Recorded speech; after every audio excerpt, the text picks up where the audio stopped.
This is a short one like me. Dudes with Brews on the Porch presents Michael Brews.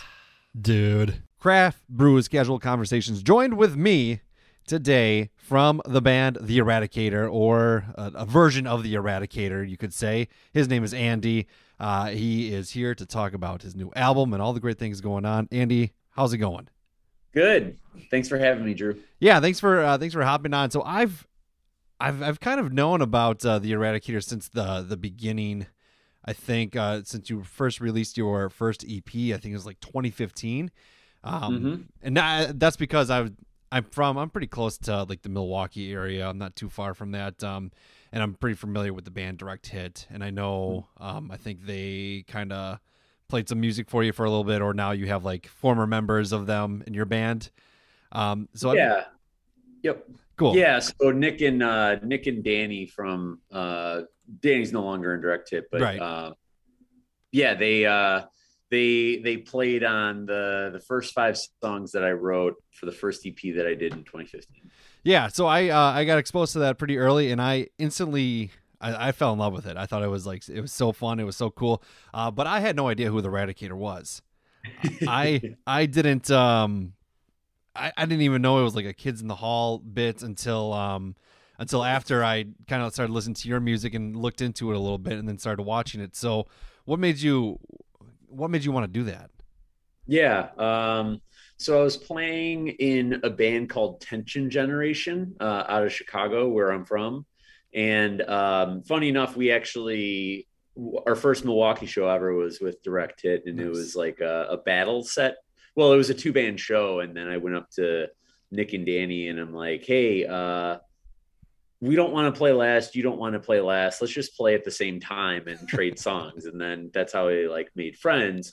And I actually wrote all the songs on that record in 2012. Oh, wow. So it's technically like 10 years old, but I was just sitting on it for years. And I actually asked Nick if he wanted to, so I was in Tension Generation, which was like more of a serious band. And then that band broke up and I'm like, well, I just want to write, I want to do something on my own, but I've never sang in a band. So, I'm not like a super serious person. So let me get in a practice space and just write one song and see where it takes me. And for some reason, the character, in the way that Bruce McCullough says the word Eradicator, that was for some reason that stuck out as a chorus to me. And I don't know why. I'm like, oh, well, I don't know if anything serious to write about. So I guess I'll write a song about just the Eradicator.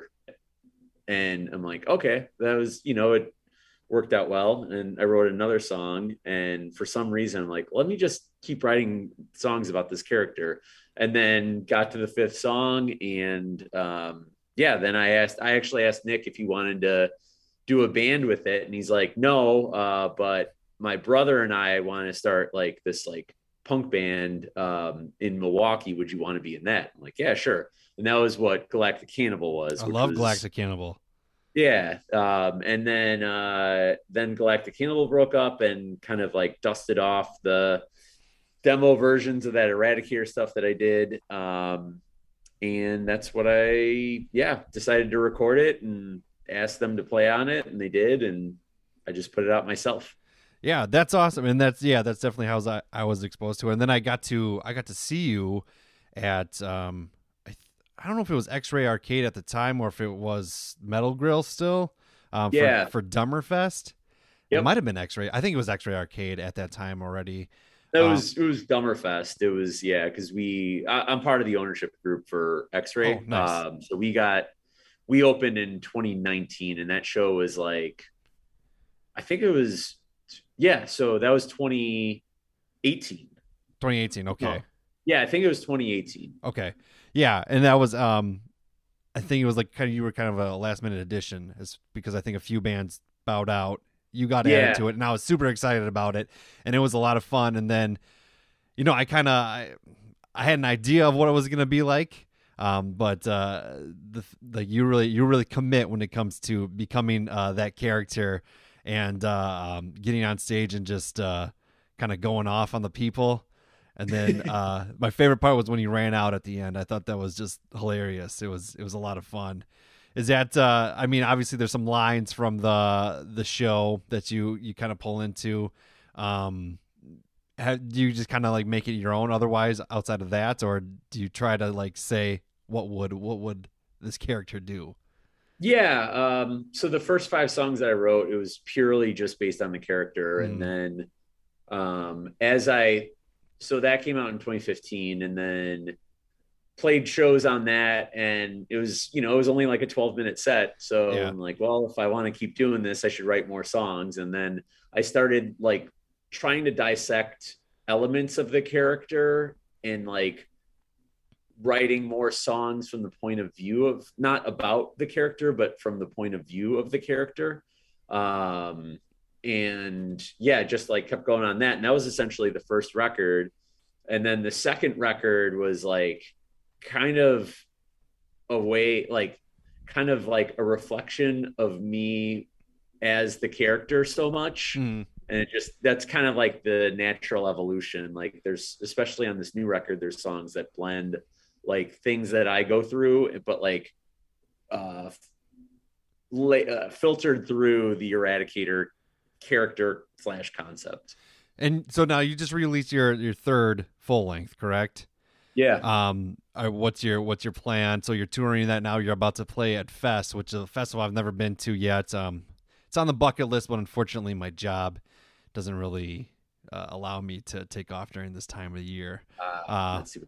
Yeah, unless I like were to fly down from Wisconsin to Florida on a Friday and then come back Sunday. It's just unrealistic. But so you're playing some shows. Are you going to do any more touring, or are you kind of just playing here and there?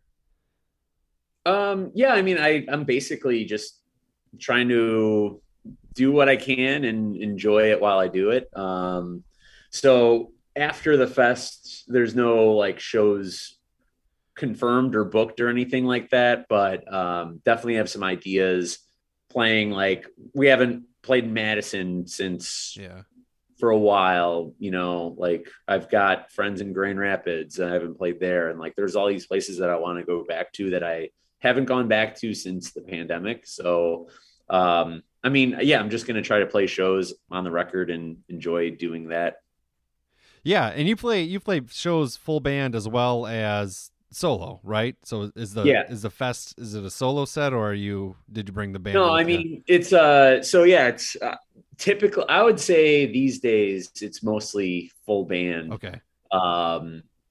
And I try to look at it as, okay, I'll book a show. Oh, it's going to be in a super small place, or, place I haven't played. So who knows what the crowd's going to, what the reaction is going to be like.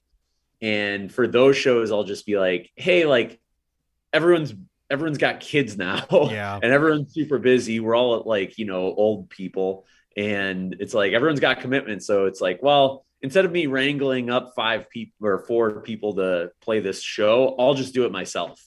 Like, for example, I played in Chicago on a Sunday afternoon, the suburbs of Chicago on a Sunday afternoon this past summer. It's like, well, I'll just do it myself, because I'll get there at 3:00 and then I'll be done by 7 and like go home and eat dinner and then go to bed. Like, that's just an example of like, well, I'll just do it myself.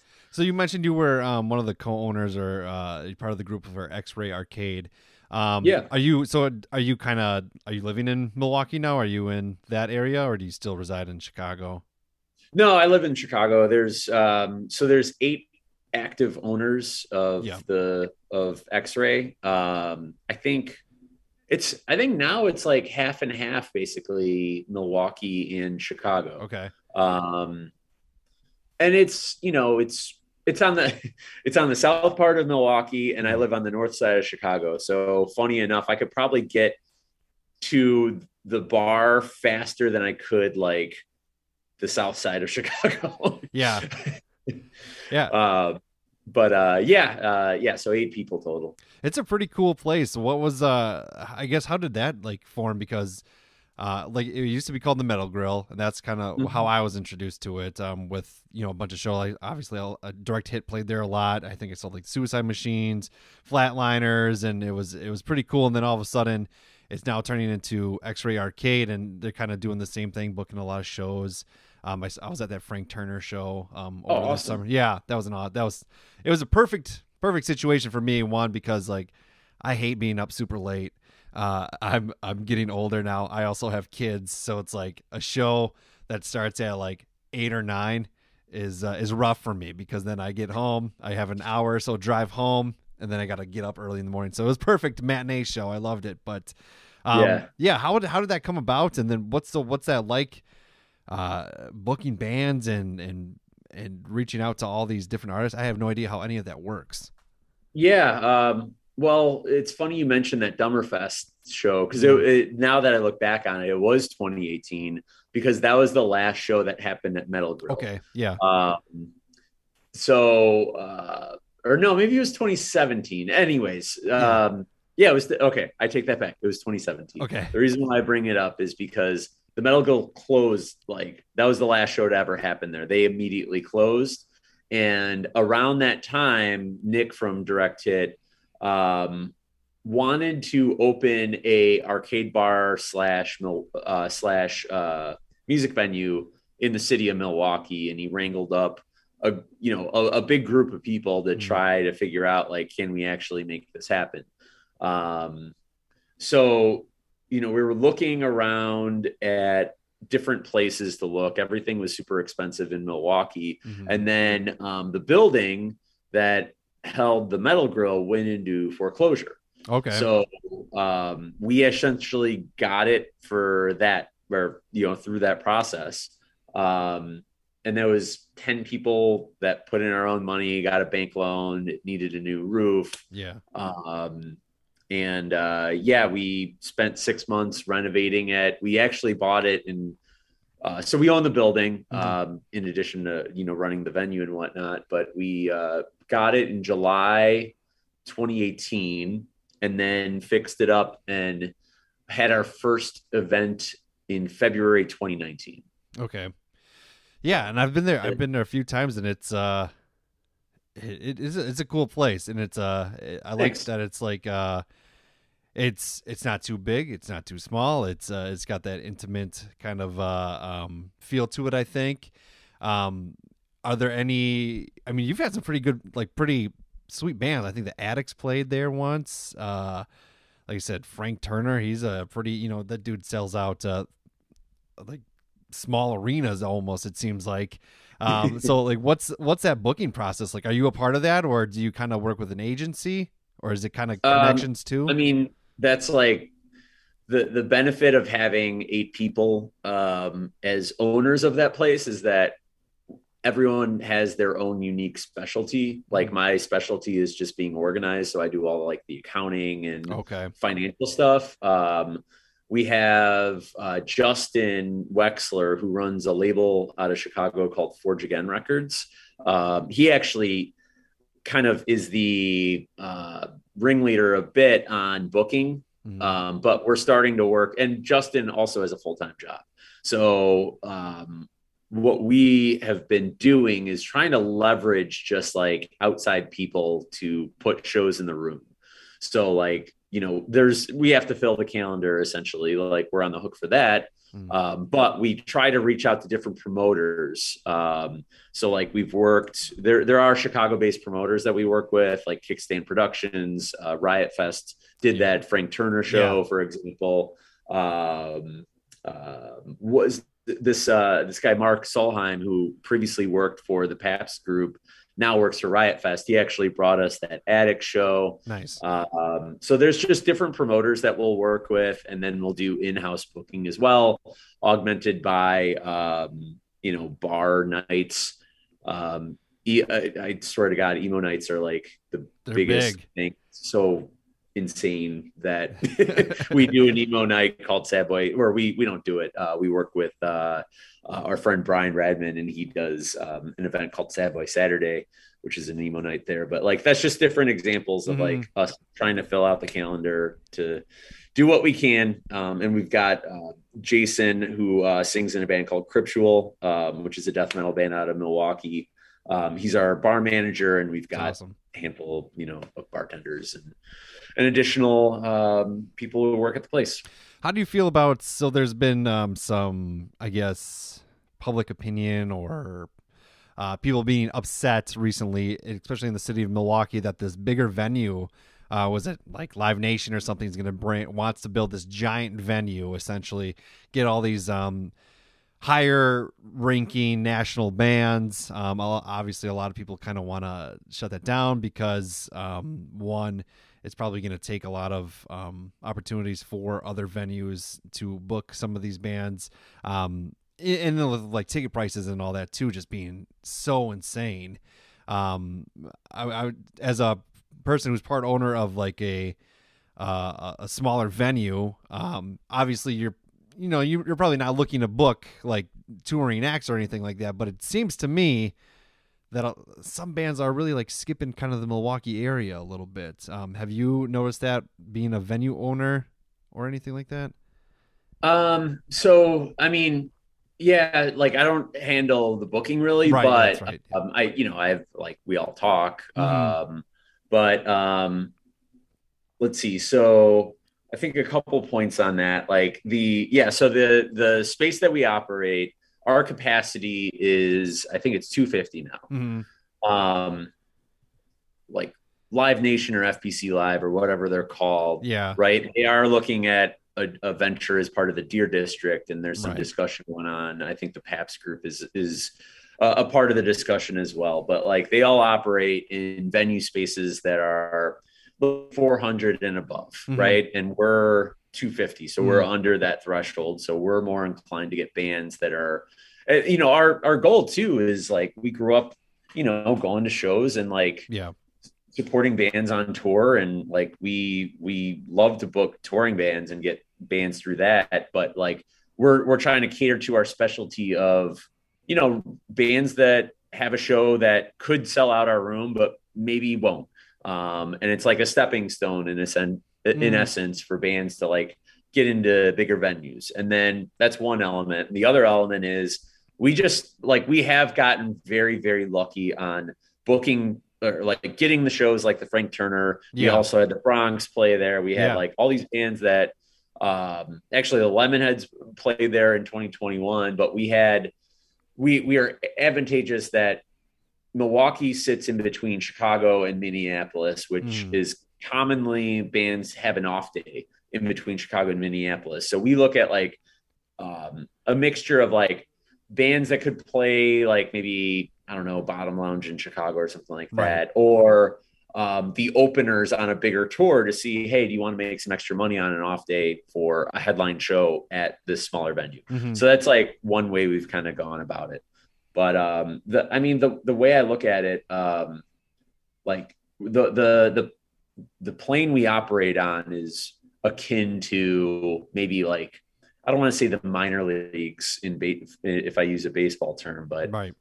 it's just like bands that are working through, like, I don't want to say semi-professional, but like they're not living off their band most likely than not. Mhm. So it's like that operates in that particular space. And then you have bigger bands that is their day job. Like they're getting kind of consumed by, they have to go to Live Nation, right? Right.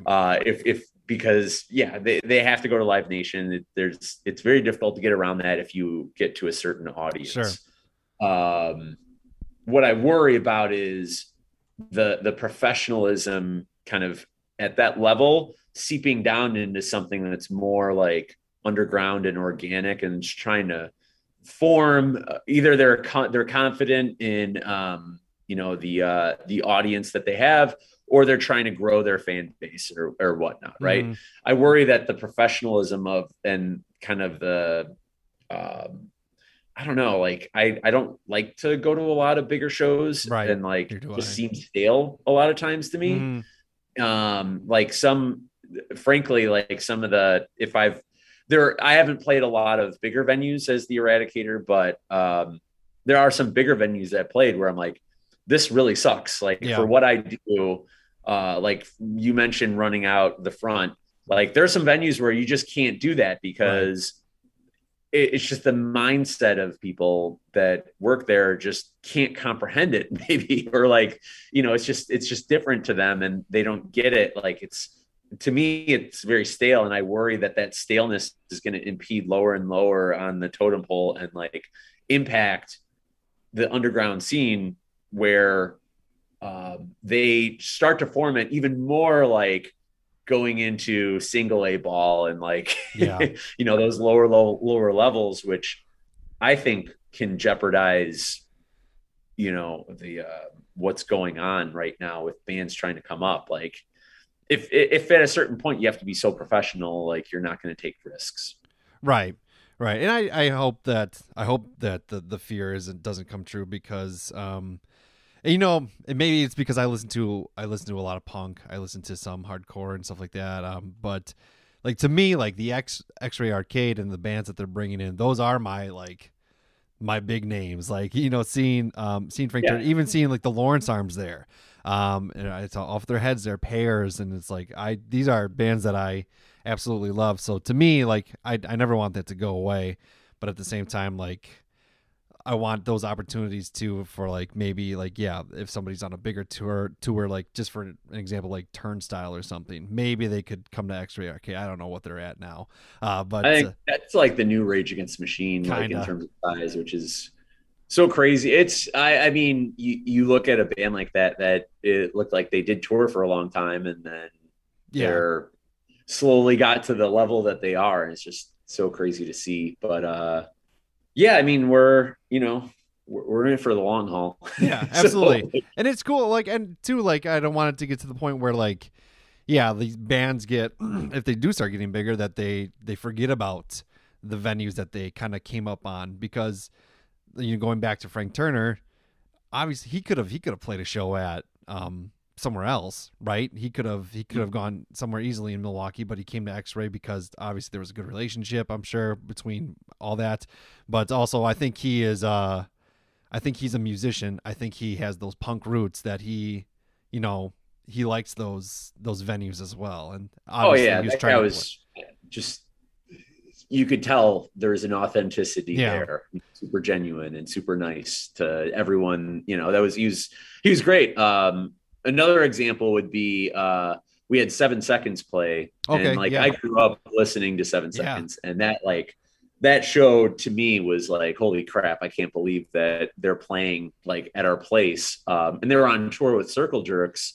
So they had an off night, and them and Negative Approach played, a smaller venue at X-Ray. And like Kevin Seconds was just saying on stage, like, this is our home, you know, like, we'll play these bigger places, but this setting is where we feel the most comfortable. Yeah. And I think that's awesome that you all are keeping that alive in a drastically changing musical environment. Trying. Are you ever tempted to so when a show like 7 Seconds is on there, do you ever like just be like, throw the Eradicator 10 minutes, or have you ever like it's funny, that's maybe something that's changed about me ever since going through the motions on being a venue owner over the years. Like, I feel more and more like I would rather give like someone who works at X-Ray, like there's a handful of bartenders that play in bands, right? I would rather give a band like that the opportunity more than me. Sure. And I also like, it's like, I don't know, the more recently I'm really enjoying just like, comfortable shows, like shows where it's like, we know all the bands and like, we know the people who are coming, and it's like a nice sweet spot. And there's some shows where like, all right, I'm going to play to a new audience. We're going to meet new people, and that's great. But like, I don't know, I'm starting to feel most comfortable in that, like the space that we operate in, and just being confident with that. But like, I would say like, I would rather give a show to, I don't know, like Coasting, for example, is a band that, Patrick, one of our bartenders at X-Ray, is in, and they're on tour right now. I think they're actually coming, they're like driving past Gainesville while I'm here, which is really weird. But anyways, I digress. Going back to the Eradicator a little bit, there's been a return a little bit, hasn't there, to Kids in the Hall? Yeah, they last year. Wait, I don't know what year it is anymore after I the don't pandemic. either. One of these years in the past 2-ish years that we've been here. So I watched obviously the whole new season. Plus, they did a documentary called Comedy Punks, which came out like a week after the season, and Nice. that thing was incredible. Awesome. It was great. Have you ever heard of, or do you know of any knowledge that they know your band exists? Oh yeah. So before the pandemic in January 2020, Bruce McCullough, he played at Lincoln Hall in Chicago. Okay. And my friend David Holt, who he's been around the Chicago scene for a very long time. He does like websites and artwork for bands and whatnot. But he reached out to me when he found out, and he's like, "It is now my life's mission to make sure that he knows who you are." Good. I'm like, okay, that'd be great. Like, I always joke that my goal of this band is that like it would die off because we would get a cease and desist letter from Kids in the Hall and Warren Michaels, who produced Kids in the Hall. Yeah. But anyways, yeah, he like as the date approached, like David actually bought tickets for it. And as the date approached, he's like, holy crap, I know the opener. Like, I know this person. Right. That's my in. So here's what we'll do. We'll get to the venue early. We'll have dinner. And then you bring a box of records. I'll give it to the opener. The opener will give it to Bruce. And that's how he's going to know. I'm like, awesome. It's crazy. So yeah. So like watch the show. And then after the show, I'm walking around the bar. I'm like, I don't know if he probably like went home or something, but just in case, I'm going to stick around. And then all of a sudden I see Bruce McCullough walk carrying the box of records that I brought. And I went up to him like, hey, Bruce, I wrote the stuff that you're holding. And he looked at me and he said, are you the Eradicator? I'm like, I guess I am. And he's like, oh, it's really nice. Like, thank you for this. This is like very interesting. He's like, what do you do in the band? And I'm like, I guess everything kind of. And he's like, you can't play well with others, can you? I'm like, I guess I can. And he's like, oh, it was nice to meet you. And we went our separate ways. But like on the new record, which is probably going to be the last full length. Okay. And this is one of the reasons why, because I have a song on that record called Can't Play Well with Others, which is a commentary from the actual Eradicator about my version of the character, which I think is like, I don't know if I don't want to get better than that. I don't think it's going to get better than that. So it's like, well, I have enough content. Maybe I'll be signing off on, anything new in terms of like new music from that band. Okay. For now. But, yeah, that's awesome, man. It kind of comes full circle, and it's like it's very meta in a sense. Yeah. So the new album is Forever the Eradicator. Where can they listen to your stuff? Where can they pick up copies? Where can they do all that? Yeah. So if you go to eradicator.bandcamp.com, I think that's like the main way to do it. I also do a label called Stonewalled. So it's stonewalled.bandcamp.com. And I have a link up there. Otherwise, if you know a record store that you want to see it at, just let me know and I'll try to get in there. There's some good ones in Oshkosh that might be willing to pick those up. Is that Adam? Adam? Yeah, with the Roading Winds? Yeah. I've known him for a long time. Oh, yeah. Yeah, he's a cool dude. So, awesome, man. Well, I appreciate you doing this. I was really looking forward to it. And X-Ray Arcade, awesome venue. So, also if anyone's in the Milwaukee, Chicago area, always check out X-Ray Arcade to see what shows that they're bringing, and you can go play Super Mario there too, if you want. But yeah, man, where can people follow you on like the socials? Oh, you're testing me now.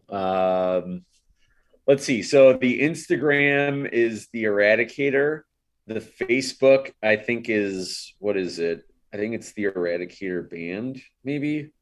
Or you could just Google it. Yeah. I mean, Google these it. days, just like ask Siri or whatever the hell you have in your home, and or in the palm of your hands, just say, "Take me to the Eradicator," and I'm sure whoever it is will find your way there. Oh yeah, and I'll throw it in the show notes too. So, but Andy, thank you so much for doing this. I really Yeah, appreciate thanks, it. Drew.